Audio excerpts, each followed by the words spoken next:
अस्सलाम वालेकुम dear students, I hope आप सब ठीक ठाक होंगे, खैरियत से होंगे। आज के लेक्चर में हम स्टार्ट करेंगे अपनी कोलिनर्जिक एगोनिस्ट की फ़र्स्ट ड्रग। आज से पहले लेक्चर में हमने स्टडी किया था कि हमने क्लासिफिकेशन ड्रग्स की कैसे याद करनी होती है। सबसे पहली जो चीज़ है वो आपने है कि आपने ड्रग की क्लासिफिकेशन याद करनी है। जब आपने चैप्टर की क्लासिफिकेशन याद कर ली तो उसके बाद आपने हर क्लासिफिकेशन के अंदर मौजूद ड्रग को डिटेल के अंदर स्टडी करना होता है। आज हम सबसे पहली ड्रग स्टडी करेंगे विच इज़ एसिटाइल कोलिन। ठीक है, सो मैं यहाँ पे मेंशन कर देती हूँ कि हम जो चैप्टर पढ़ रहे हैं वो है आपका कोलिनर्जिक एगोनिस्ट, और जो ड्रग हम स्टडी करेंगे आज उसका नाम है जनाब एसिटाइल कोलिन। ठीक है जी, आप जानते हैं कि एसिटाइल कोलिन जो है वो एक न्यूरोट्रांसमीटर है जो कि पैरासिम्पथेटिक सिस्टम का या कोलिनर्जिक सिस्टम का न्यूरोट्रांसमीटर है। और न्यूरोट्रांसमीटर वो चीज़ होती है जो कि जब बॉडी में रिलीज़ होता है तो उसी सिस्टम की एक्टिविटीज़ को प्रमोट करवाता है। ठीक है, इससे पहले एक चीज़ आपको बताना ज़रूरी है कि आपकी बुक के अंदर एक लफ्ज़ मेंशन होता है जिसको आप कहते हैं ब्लड ब्रेन बैरियर। बुक में सिर्फ ये नाम मेंशन होगा, ये बाज़ औक़ात इसको बी कहते हैं और पूछ लिया जाता है कि ब्लड ब्रेन बैरियर क्या होता है। ब्लड ब्रेन बैरियर बेसिकली आपकी एक बैरियर मीन मेम्ब्रेन, झिल्ली। सपोज करें ये आपका ब्रेन है, ये आपका ब्रेन है और ये आपका बॉडी है, नीचे वाली बॉडी है सारी और उसके ऊपर ये ब्रेन है। अब आप कोई भी जब दवाई खाते हैं तो वो आप बॉडी के अंदर जाती है क्योंकि ब्लड यहाँ पे मूव कर रहा होता है, यहाँ पे ब्लड मूव कर रहा है। ब्लड से, बॉडी से दवाई का ब्रेन के अंदर जाना ज़रूरी होता है। बॉडी और ब्रेन के दरमियान एक बारीक सी झिल्ली होती है, इस झिल्ली को हम कहते हैं बी, यानी कि इसको हम कहते हैं ब्लड, या बॉडी लिख लें या यहाँ पे ब्लड लिख लें। ठीक है, कि ब्लड ब्रेन बैरियर, ऐसी मेम्ब्रेन जो कि आपकी बॉडी और आपके ब्रेन के दरमियान एक लेयर का काम कर रही होती है, उसको आप ब्लड ब्रेन बैरियर कहते हैं। अब हर दवाई की ख्वाहिश ये होती है कि वो आपके ब्रेन तक पहुंच सके। जब आप दवाई खा रहे हैं, वो आपके ब्लड में जा रही है, तो ब्लड से दवाई का ब्रेन के अंदर जाना भी ज़रूरी होता है। लेकिन ब्रेन में सिर्फ़ और सिर्फ इस मेम्ब्रेन को सिर्फ़ और सिर्फ वही दवाइयाँ क्रॉस कर सकती हैं जिनकी नेचर टर्शरी अमीनिक होती है। टर्शरी अमीन क्या होता है? ऐसी दवाइयाँ जिनका अगर आप मेडिसिनल केमिस्ट्री अगर आप उनकी पढ़ें तो वो NH3 की शक्ल में। टर्शरी मीन 3, अमीन मीन अमोनिया, यानी ऐसी दवाइयाँ जिनके मेडिसिनल केमिस्ट्री में या जिनके स्ट्रक्चर के अंदर आपको NH3 की शक्ल मिलती है, NH3 कंपाउंड मिलता है, उनको आप कहते हैं टर्शरी अमीन कंपाउंड। जबकि एक और मेडिसिन होती हैं, उनको आप कहते हैं क्वार्टरनरी अमीनिक कंपाउंड। क्वार्टरनरी से मुराद है 4, quarter mean 4, tertiary mean 3, quarter mean 4, अमीन मीन NH4+। ठीक है, जो दवाइयाँ होती हैं नेचुरली वो दो तरह की होती हैं, सिंथेटिक भी दो तरह की होती हैं, एक टर्शरी अमीनिक होती हैं, एक क्वार्टरनरी अमीनिक होती हैं। जो आपकी टर्शरी अमीनिक दवाइयाँ होती हैं वो क्रॉस कर सकती हैं ब्लड ब्रेन बैरियर को, यानी कि वो ब्लड से आपके ब्रेन के अंदर एंटर हो सकती हैं। लेकिन वो दवाइयाँ जो कि आपकी क्वार्टरनरी अमीनिक होती हैं वो आपके ब्लड ब्रेन बैरियर को क्रॉस नहीं कर सकती। सो ये आपसे वाइवा में पूछा जाता है, वो आपसे सवाल करते हैं कि एक मेडिसिन है, वो क्वार्टरनरी अमाइन कंपाउंड की फॉर्म में है, आप बताएं कि आप उसको ब्रेन के अंदर किस तरह से पहुंचाएंगे।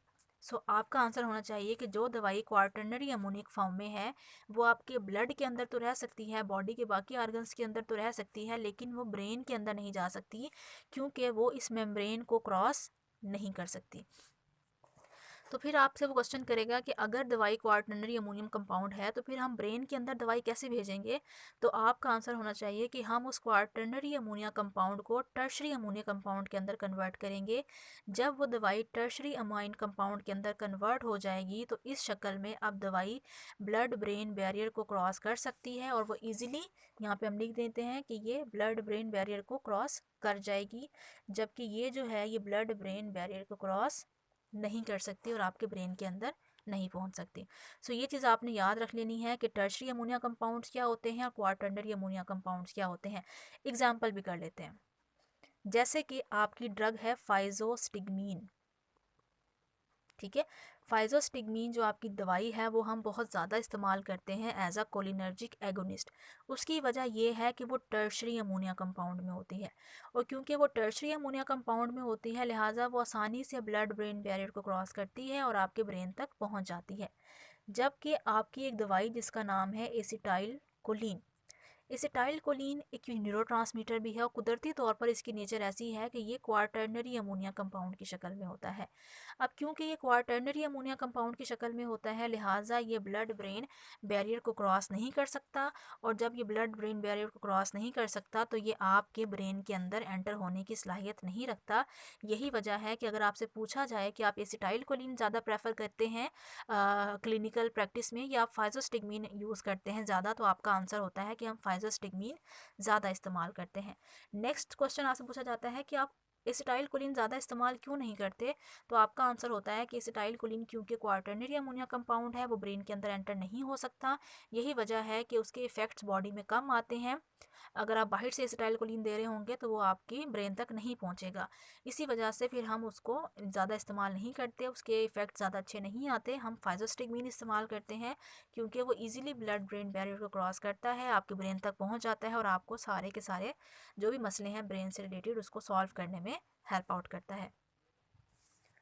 उसके बाद हम बात करते हैं कि एसिटाइल कोलिन जो है उसका इंट्रोडक्शन क्या होता है। अब आपको पता है कि एसिटाइल कोलिन जो है वो एक क्वार्टरनरी अमोनिया कंपाउंड है। चलिए इसे हम जो है ना बुक से पढ़ लेते हैं। सो एसिटाइल कोलिन का इंट्रोडक्शन क्या है कि acetyl choline is a quaternary ammonia compound. ये क्वार्टरनरी अमोनिया कंपाउंड क्या होता है वो मैंने आपको बता दिया है कि ये NH4 की शक्ल में होता है।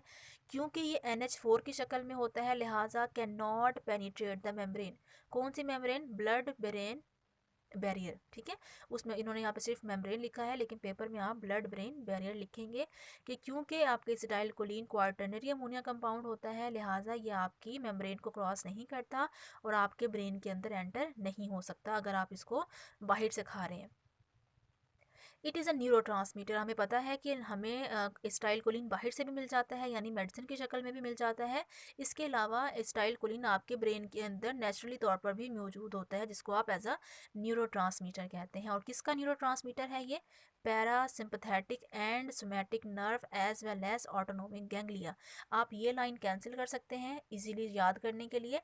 आप सिंपल याद कर लेंगे कि it is a neurotransmitter of parasympathetic system, ठीक है। इसको क्रॉस कर देते हैं। It is rapidly inactivated by the acetylcholinesterase. Last lecture में हमने एसिटाइल कोलिन एस्टिरेज के बारे में पढ़ा था कि एसिटाइल कोलिन एस्टिरेज बॉडी के अंदर मौजूद एक ऐसा एंजाइम होता है जो कि आपकी एसिटाइल कोलिन की ब्रेक डाउन करता है। यहाँ पे हम लिख भी लेते हैं कि एसिटाइल कोलिन एस्टिरेज क्या करता है? एसिटाइल कोलिन की ब्रेक डाउन करता है, ठीक है। सो लिहाजा बॉडी में जितना एसिटाइल कोलिन एस्टिरेज ज़्यादा होगा एसिटाइल कोलिन उतना ज़्यादा टूटेगा और एसिटाइल कोलिन का लेवल आपकी बॉडी के अंदर कम होता जाएगा। इसलिए लिखा हुआ है कि इट इज़ रैपिडली इनएक्टिवेटेड यानी एसिटाइल कोलिन जो है वो टूट जाता है इस एंजाइम की मौजूदगी की वजह से। Duration of action of acetyl choline is small. Acetyl choline बहुत थोड़ी देर के लिए अपना इफेक्ट शो करता है, अ फ्यू मिली सेकेंड यानी कि सेकंड्स के भी कुछ हिस्से तक ये अपना इफेक्ट शो करता है। Hence it is not use in therapeutics. यही वजह है कि आप इसको बहुत ज़्यादा क्लिनिकल प्रैक्टिस के अंदर इलाज के अंदर इस्तेमाल नहीं करते, क्योंकि हमें अगर किसी की तकलीफ़ को दूर करना है तो हम चाहते हैं कि अगर कोई मेडिसिन हम खा रहे हैं तो कम अज़ कम वो मेडिसिन हमें 6 से 12 घंटे के लिए उस मुसीबत से उस तकलीफ़ से बचा के रखें। कभी भी कोई भी इंसान नहीं चाहेगा कि मैं मेडिसिन खाऊं और विद इन सेकेंड्स में उस मेडिसिन का इफ़ेक्ट ख़त्म हो जाए, ठीक है। हमेशा मेडिसिन का इफ़ेक्ट रहना चाहिए ताकि आप उस बीमारी से महफूज रह सकें। इसका क्योंकि इफ़ेक्ट बहुत थोड़ी देर के लिए होता है, कुछ सेकंड्स के लिए इसका इफ़ेक्ट होता है, उसके बाद आपका तकलीफ़ या आपका जो दर्द है वो दोबारा से स्टार्ट हो जाता है। यही वजह है कि हम क्लिनिकल प्रैक्टिस में एसिटाइल कोलिन पेशेंट को ज़्यादा प्रेस्क्राइब नहीं करते। Acetylcholine has both muscarinic and nicotinic activities. ये लाइन बहुत इंपॉर्टेंट है कि एसिटाइलकोलिन पैरासिम्पथेटिक के दोनों रिसेप्टर्स मस्करिनिक हों चाहे निकोटिनिक हों, दोनों के साथ बाइंड करने की सलाहियत रखता है।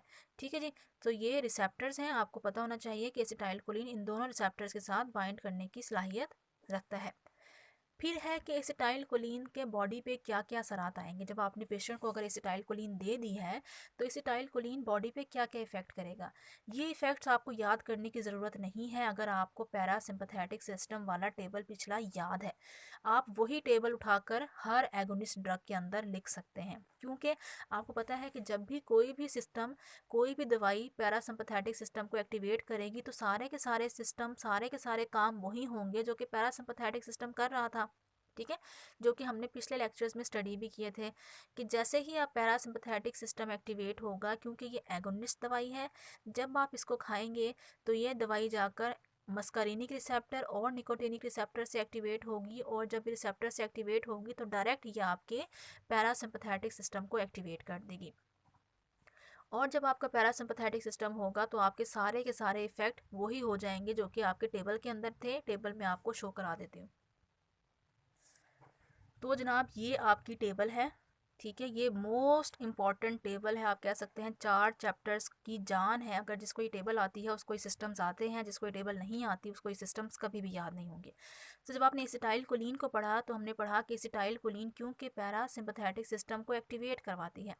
तो जब पैरासिम्पथेटिक सिस्टम एक्टिवेट होगा तो ये सारे के सारे काम होना शुरू हो जाएंगे। क्या क्या होगा कि आपकी बॉडी में मियोसिस होना शुरू हो जाएगी। ठीक है ना, मियोसिस हमने पढ़ा था कि क्या होता है कि मियोसिस में आपका आइरस जो है, इसके बारे में एक कंप्लीट डिटेल है आइस के ऊपर, वो आप देख सकते हैं कि प्यूपिल पे क्या इफेक्ट होता है और आप नज़दीक से देख सकते हैं। ठीक है, मियोसिस हो जाती है। हार्ट में क्या होता है कि हार्ट रेट कम हो जाता है, ब्लड प्रेशर कम हो जाता है, कॉन्ट्रेक्टिलिटी कम हो जाती है, आपकी जो स्केलेटल मसल्स हैं वो कंस्ट्रिक्ट करती हैं, जो आपकी बाकी मसल्स हैं, जो ब्लड वेसल्स हैं वो सारी की सारी रिलैक्स करती हैं। ठीक है जी, किडनी पे कोई ख़ास इफ़ेक्ट नहीं है, आपकी जो ब्रोंक्यूल्स हैं वो कंस्ट्रिक्ट कर जाती हैं। इसके अलावा आपकी जीआईटी की मोटेलिटी इंक्रीज़ कर जाती है। जो फीमेल और मेल के जो भी ऑर्गन्स हैं उनके ऊपर इरेक्शन आ जाती है। आपका जो सलाइवा है वो बहुत ज़्यादा पानी वाला पैदा होता है, बहुत ज़्यादा थूक पैदा होता है मुंह के अंदर, और आपकी आंखों से आंसू निकलना शुरू हो जाते हैं। तो ये सारे के सारे आप रोल आप अपनी इस मेडिसिन के अंदर एज सच लिख सकते हैं, क्योंकि ये वही रोल है कि जब सिंपैथेटिक सिस्टम एक्टिवेट होता है तो क्या क्या इफेक्ट्स आते हैं। और एसिटाइलकोलिन क्योंकि सिंपैथेटिक पैरासिम्पैथेटिक सिस्टम को एक्टिवेट करता है, लिहाजा ये सारे के सारे रोल आप वहाँ पे मेंशन कर सकते हैं। सो यहाँ पे क्या क्या मेंशन किया हुआ है, यहाँ पे एक्शंस में बताया हुआ है कि it has the following action: decrease in heart rate and the cardiac output. कि कार्डिक आउटपुट मैंने यहाँ पे मेंशन किया हुआ है कि कार्डिक आउटपुट होता है blood flow divided by time. जितना आपका ब्लड फ्लो है उसको अगर आप टाइम पे डिवाइड कर दें तो that is a cardiac output. Cardiac output से मुराद है कि आपका दिल की वर्किंग कैपेसिटी क्या है। ठीक है, this is a cardiac output, कि कितने टाइम में आपकी बॉडी में कितना ब्लड प्रॉपरली फ्लो कर रहा है। नॉर्मली 6.2 लीटर्स एक मिनट के अंदर जो है वो बॉडी के अंदर फ्लो कर रहा होता है। अगर यही रेशो चल रही है तो आपका ब्लड ठीक है, आपकी बॉडी ठीक काम कर रही है। अदरवाइज़ आपको कार्डिक आउटपुट प्रॉपर नहीं आ रहा, आपको कोई मसला हुआ है। सो जब आप एसिटाइलकोलिन खाते हैं तो आपका हार्ट रेट कम हो जाता है, आपका ब्लड प्रेशर कम हो जाता है, कार्डिक आउटपुट आपका कम हो जाता है। यहाँ लिखा भी हुआ है कि ब्लड प्रेशर कम हो जाता है। अदर एक्शंस क्या होते हैं, ये वही एक्शंस हैं जो कि आपने पिछली टेबल से उठाकर यहाँ पे मेंशन करने हैं। ठीक है, सिर्फ ये तीनों नहीं लिखने, आपने सारे के सारे एक्शंस लिखने हैं। यहाँ पे मेंशन भी उन्होंने किया हुआ है, यहाँ पे लिखा हुआ है कि हार्ट रेट कम हो जाता है, कार्डिक आउटपुट कम हो जाता है, ब्लड प्रेशर कम हो जाता है। इतने बड़े बड़े लफ्ज़ लिखने की ज़रूरत नहीं है, आप सिंपल सिंपल लिख देंगे कि हेडिंग देंगे कि एक्शंस ऑफ एसिटाइलकोलिन। यहाँ पे मैं आपको मेंशन करके बताती हूँ। हम इसको सिंपली लिखेंगे कि एक्शंस ऑफ एसिटाइलकोलिन। ठीक है जी, पहला लिख देंगे ऑन हार्ट, हेडिंग दी।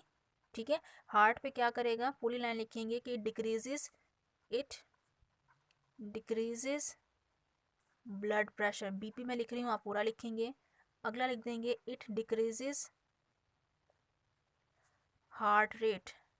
ठीक है जी, हार्ट रेट को ये कम कर देता है। It decreases cardiac output. ठीक है, हार्ट पे सारे इफ़ेक्ट लिख दिए। अगला इफ़ेक्ट आप लिखें कि इसका जीआईटी पे क्या इफ़ेक्ट होता है, ऑन गैस्ट्रो इंटेस्टिनल ट्रैक, आप पूरा लिखेंगे। ठीक है, कि ये क्या करता है, it acetylcholine enhances GIT motility, यानी कि आपके पेट के अंदर जो एक्टिविटीज़ हो रही होती हैं, आपका जो जीआईटी पैरासिम्पैथेटिक सिस्टम है वो एक्टिवेट जब होता है तो जीआईटी की मोटेलिटी बढ़ जाती है, आपकी छोटी आंत और बड़ी आंत प्रॉपर काम करना शुरू होती हैं, तो आप जीआईटी पे इफेक्ट लिख देंगे। ठीक है, इसके अलावा आप ब्रोंक्यूज पे लिख देंगे कि ऑन ब्रोंक्यूज क्या होता है, आपने पीछे पढ़ा हुआ है अपने टेबल के अंदर, सिर्फ आपने टेबल याद करनी है कि ब्रोंक्यूज के अंदर क्या करता है जनाब। ब्रोंक्यूल्स के अंदर ये आपकी enhances the secretions in the bronchioles, हम इससे बेहतर है कि हम टेबल में से देखें। टेबल में आता है कि ये आपकी ब्रोंक्यूल्स के ऊपर आपकी ब्रोंक्यूल्स को कंस्ट्रिक्ट कर देता है। ठीक है, it causes constriction on bronchioles. Bronchioles क्या होती हैं, आपकी सांस की नालियाँ होती हैं जिसमें से हवा पास करती है, इन नालियों को तंग कर देता है, नालियाँ सिकुड़ जाती हैं, तो आपको सांस लेने में थोड़ा सा मसला पेश आता है। फोर्थ इफेक्ट इसका लिख दें ऑन आई। आइज़ पे क्या करता है, आइज़ में ये मियोसिस काज करता है। ठीक है, इस तरह से इसके और जो इफ़ेक्ट हैं, सलाइवा के ऊपर क्या इफ़ेक्ट होता है, यहाँ लिख देते हैं। सलाइवा कैसा पैदा होता है, आपका सलाइवा जो है वो वाटरी होता है बहुत ज़्यादा, और थिन सलाइवा प्रोड्यूस होता है। ये आपने एक एक लफ्ज़ नहीं लिखना, मैं सिर्फ समझाने के लिए एक एक लफ्ज़ लिख रही हूँ, आप पूरी पूरी लाइंस लिखेंगे। ठीक है, इसी तरह से बाकी जो जो इफ़ेक्ट्स हैं वो आप लिख सकते हैं, 5-6 इफ़ेक्ट भी लिख दें तो वो काफ़ी हैं, लेकिन लिखने आपने ठीक है। ये नहीं करना कि हार्ट का डिक्रीज़ हो रहा है तो आप इंक्रीज़ लिख दें, जीआईटी की मोटेलिटी बढ़ रही है तो आप कम कर दें। अगर आपने कोई भी ऐसी एक्टिविटी की तो आपका पूरा का पूरा सवाल जो है वो गलत हो जाता है। ठीक है, बहुत सोच समझ के याद करना है। सबसे पहले जब भी कोई दवाई आएगी तो आपने सोचना है कि ये दवाई कौन से सिस्टम से आई है, ये एगोनिस्ट दवाई है या ये एंटेगोनिस्ट दवाई है। अगर एगोनिस्ट दवाई है तो वो सारे के सारे वही काम करेगी जो कि आपका पैरासिम्पैथेटिक सिस्टम कर रहा था। अगर एंटेगोनिस्ट दवाई है तो वो जो पैरासिम्पैथेटिक सिस्टम आपके काम कर रहा था उन तमाम कामों को ये उलट कर देगी। ठीक है जी, उसके बाद लास्ट में आपके पास आ जाते हैं जनाब एडीआरस। एडीआरस क्या होते हैं, एडीआरस को आप कहते हैं एडवर्स ड्रग रिएक्शन। ये आपने सबसे आखिर में लिखने होते हैं। मैंने पिछले किसी लेक्चर में आपको प्रॉपर बताया है कि जब भी आपने कोई भी मेडिसिन, कोई भी ड्रग प्रिस्क्राइब करनी है या कोई भी ड्रग आपने पेपर के अंदर मेंशन करनी है, लिखनी है 5 नंबर की या 6 नंबर की, तो आपके पास क्या सीक्वेंस होनी चाहिए। पहले आपने उसका फार्माकोकाइनेटिक्स लिखनी है, फिर आपने फार्माकोडायनामिक्स लिखनी है, फिर उसके एक्शंस लिखने हैं, बॉडी के ऊपर क्या क्या होते हैं। यहीं से आप यूज़ निकाल सकते हैं कि अगर किसी का ब्लड प्रेशर ज़्यादा हो रहा है तो आप उसको ये दे सकते हैं। अगर किसी की जीआईटी की मोटेलिटी कम हो रही है तो आप पेशेंट को एसिटाइलकोलिन लगा सकते हैं। अगर किसी की आंखों में मिड्रियासिस हो रही है तो मिड्रियासिस को ठीक करने के लिए आप उसको एसिटाइलकोलिन लगा सकते हैं। अगर किसी का जो सलाइवा है वो बहुत ज़्यादा गाढ़ा पैदा हो रहा है तो उसके सलाइवा को ठीक करने के लिए आप एसिटाइलकोलिन लगा सकते हैं। तो यहीं से ही आप इसके यूजेस भी निकाल सकते हैं। 2-3 आप यूजेस लिख दें, उसके बाद एडवर्स ड्रग रिएक्शंस लिख दें। एडवर्स, पहले हम यूजेस की बात कर लेते हैं ना कि एडवर्स ड्रग रिएक्शंस भी आप यूजेस से निकालते हैं कि यूजेस को ही अगर आप स्वेयर कर दें तो वो एडवर्स ड्रग रिएक्शंस होते हैं। जैसे कि अब क्योंकि ये जो आपका हार्ट है, ये जो आपका सिस्टम है, ये ब्लड प्रेशर को डिक्रीज़ कर रहा है, तो बाज़ औक़ात ऐसा भी हो सकता है कि आपका ब्लड प्रेशर, जब आप पेशेंट को ये दवाई लगाएं और आपने थोड़ी सी ज़्यादा दवाई लगा दी है या आपने गलत डोज लगा दी है, तो ब्लड प्रेशर ज़रूरत से ज़्यादा भी कम हो सकता है। और अगर ज़रूरत से ज़्यादा ब्लड प्रेशर कम हो गया तो वो उसका एडवर्स ड्रग रिएक्शन है। ठीक है, तो हम लिख सकते हैं कि इसकी वजह से आपका ब्लड प्रेशर कम हो सकता है, आपको डायरिया हो सकता है, मियोसिस हो सकती है, नोज़िया हो सकता है, हार्ट रेट आपका यहाँ पे लिखा हुआ है कि हार्ट रेट कम हो जाता है। उसके लिए हम इस्तेमाल करते हैं एक टर्म, उसका नाम होता है bradycardia. Brady mean decrease heart rate. ठीक है, एक टर्म होती है ट्रैकीकार्डिया जिसका मतलब होता है इंक्रीज हार्ट रेट। ये दो बहुत इंपॉर्टेंट टर्म्स हैं जो आपसे पूछी जाती हैं वाइवा में। सो क्योंकि कि ब्रेडिकार्डिया और ट्रैकीकार्डिया में क्या फ़र्क है, हार्ट रेट का कम होना इस कॉल्ड ब्रेडिकार्डिया, हार्ट रेट का ज़्यादा होना इस कॉल्ड ट्रैकीकार्डिया। अब क्योंकि ये जो दवाई है वो आपके हार्ट रेट को कम कर रही है, सो अगर आप दवाई को ज़्यादा इस्तेमाल करेंगे तो आपका हार्ट रेट बहुत ज़्यादा कम हो सकता है, जिसकी वजह से आपको ब्रेडिकार्डिया हो सकता है। इसलिए ब्रेडिकार्डिया इस दवाई का एक एडवर्स ड्रग रिएक्शन है, ठीक है। उसके अलावा आप हेडेक लिख सकते हैं, किसी का कुछ ना समझ आ रहा हो तो आप हेडेक लिख दें, आप नोज़िया लिख दें, यानी मतली होती है, वोमिटिंग हो सकती है। लेकिन ये ब्रेडिकार्डिया है, ये सबसे इंपॉर्टेंट इसका एडवर्स ड्रग रिएक्शन है और ये आपने इसको अच्छे से याद करना है। दूसरा इंपॉर्टेंट एडवर्स ड्रग रिएक्शन ये है कि इससे आपको मियोसिस हो जाती है, आपकी प्यूपिल का साइज़ जो है वो बहुत छोटा हो जाता है। ये दो इसके इंपॉर्टेंट एडवर्स ड्रग रिएक्शन है जो कि आपने मेंशन करने हैं। ये थी आज की ड्रग एसिटाइलकोलिन। होपफुली आपको समझ आ गई होगी। इससे रिलेटेड कोई भी क्वेश्चन है तो आप मुझसे पूछ सकते हैं। Thank you so much.